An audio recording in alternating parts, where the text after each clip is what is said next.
I am in a little city called Florence right now.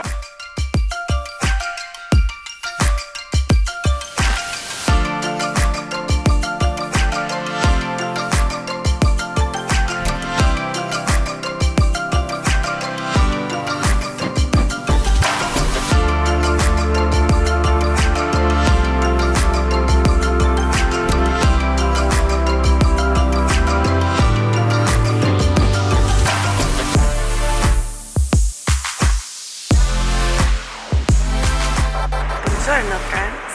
I have made it to Firenze, or Florence, and I came up here just for sunrise in the Palazzo Vecchio. It's stunning. I'm already falling in love with the city, and it's so beautiful. Like I've said, I've come to the Piazza di Michelangelo for sunrise to get beautiful views over Florence. And the reason why they call it the Plaza of Michelangelo, or the David Plaza, is because there's a huge replica of David, or the statue of David, right there in front of me. And it's quite large.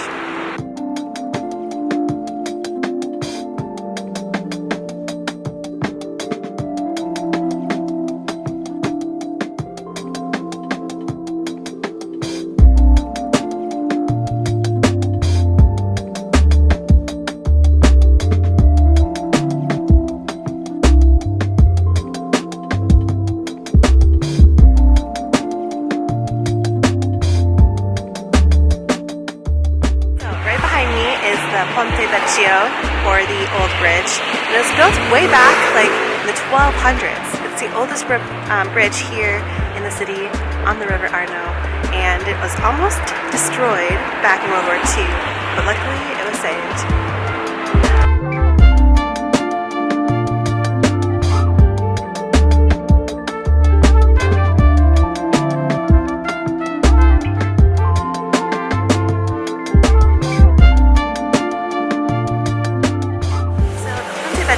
Actually used to be where all of the butchers had their shops, especially because it was right over the river. They could just throw stuff back in the river.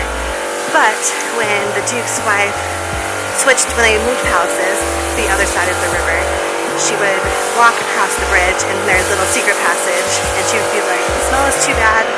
We need to move the butchers out." So now it's all goldsmiths and jewelers. Very expensive street.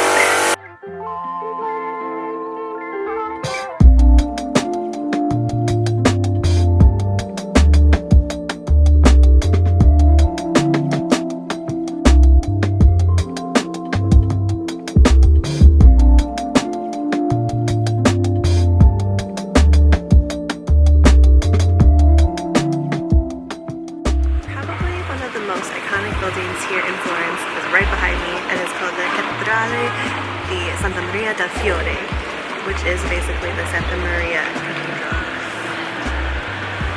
It was originally built like way back in the 1200s, but then it was like rebuilt on top of that, and it's covered in white, green, and reddish pink marble, and it's absolutely stunning.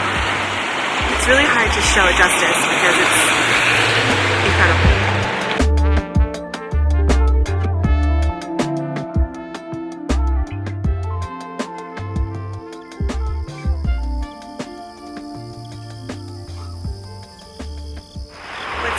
Just as impressive as all the carvings is the dome on top.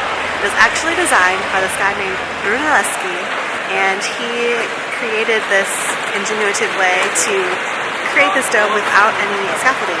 So he uses like two domes, like an inner dome and then an outer dome, which if you pay to go in, you can see the inner dome.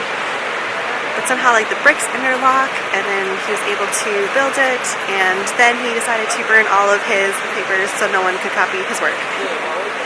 But it is really, really impressive, and today it is the largest brick dome in the world. Also, the glass, or the gold sphere on the top, has actually fallen twice, and they wanted to commemorate it here in Firenze when it first fell, and they did it by a little spot on the ground. Why? Not really sure, but that's why there's the white dot.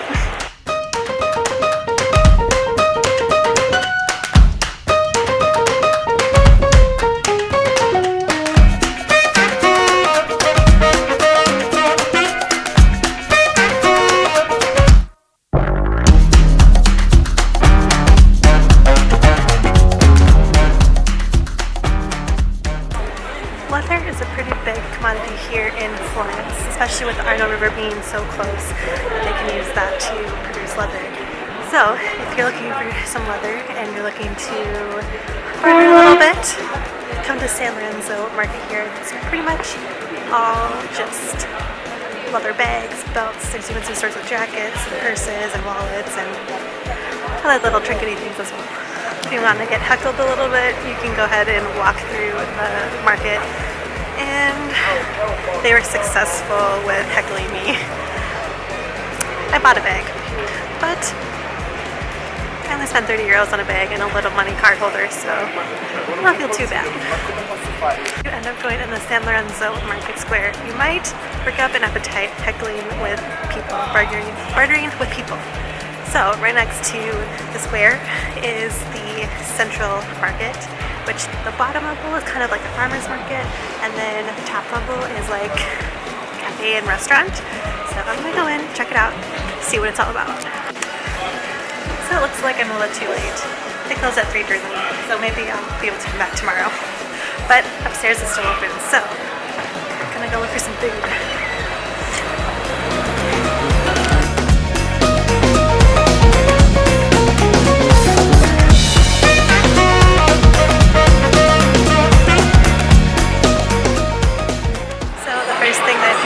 Something called Cheraya, which is basically just bread that's similar to focaccia bread, but they hand knead it, and the divots in the bread is supposed to be like perfect little pockets for olive oil. And another interesting thing too about the bread here in Florence is that it's not salted, so they usually season it on the top.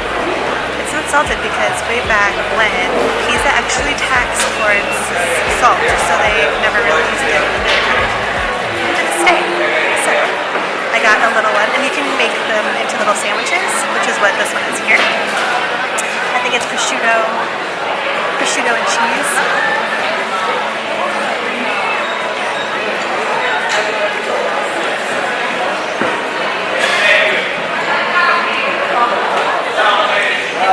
She warmed it, so the cheese is melty.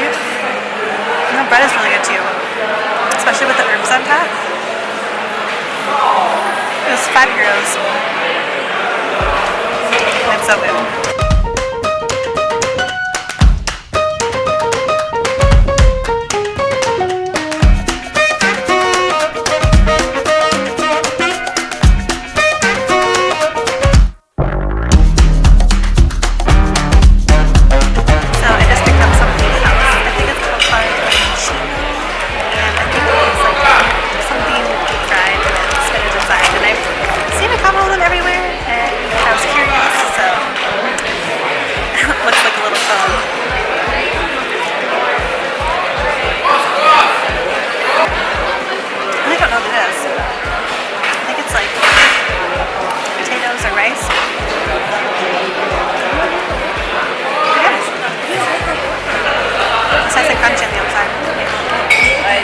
Oh, there's like more filling inside too.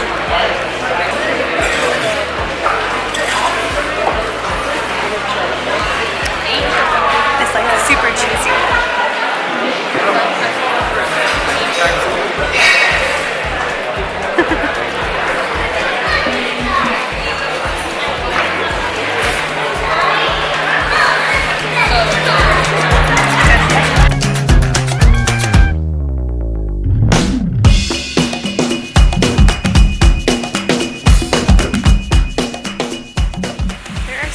Plazas here in Florence, and I've come to one with a pretty famous building right here. This is the Palazzo Vecchio, or the Old Palace, or the first palace of the Medici family in the late 1500s. And the reason why I wanted to come here is actually because of this. I don't know if you actually can see this far away. Let me look closer. Does he look familiar at all? This is another copy of the statue of David, and this is actually the spot where the original one sat for like 300 years. So cool to see where it originally sat.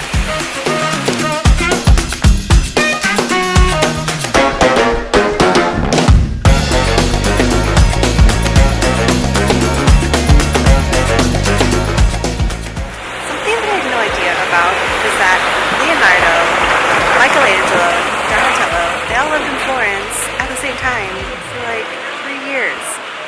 crazy. And Leonardo da Vinci actually stayed up here in one of those rooms. And he was here when he was 16, studying art, science, architecture, other things. But I learned that there is a old prison right here. It's now a museum, but that's a prison. So they would execute people, decapitate people, and then hang their bodies from the bell tower. And that's how Leonardo kind of got interested with the human anatomy. He had a friend that worked there or something, and so he asked his friend to bring him dead bodies, and he would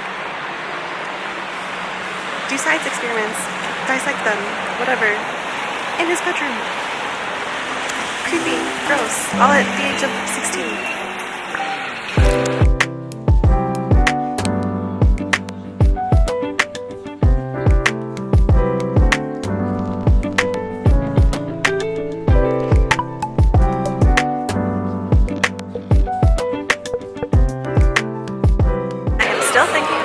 So I've come to the most famous place here in Florence, and the line is long, so I think I'll wait in line. The line literally reaches to the end of the street. Thankfully they have 3 different kind of cafe counters, so I mean the line is long on all of them, but I think it'll be fine.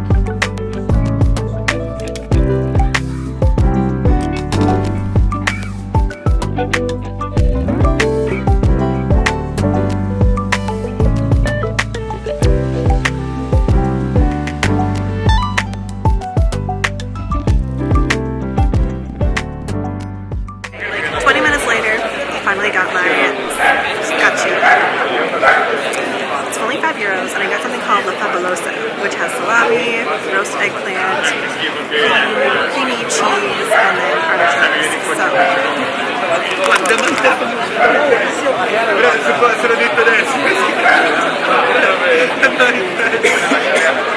the bread is so crunchy. That salami is so good.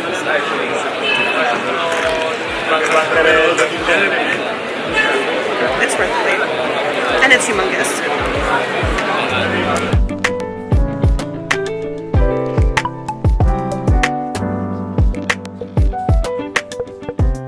One thing I learned about Florence is that there are these little things that you have to keep a lookout for. They're called Bucetta del Vino, which basically means wine windows. Back in the medieval days, you could just go up to one of these little windows, give them your cup and a few coins, and then wine would be returned to you, your cup would be returned to you full of wine, which is kind of cool. There is one restaurant that still kind of adheres to that tradition. It's called Babe. I'm not really sure the correct pronunciation, but here's a little window, and they only do it like 1 hour out of the evening. I'm really not sure what it is or how it works, but maybe it's more popular in the summer. I don't know. But a really cool idea. Alright you guys, it's time for me to say goodbye. Florence is such an amazing city. I had such an awesome time eating around Florence, learning the histories. I hope you had fun too tagging along. But if you want to see what I get to next, don't forget to hit subscribe, and I will see you guys there.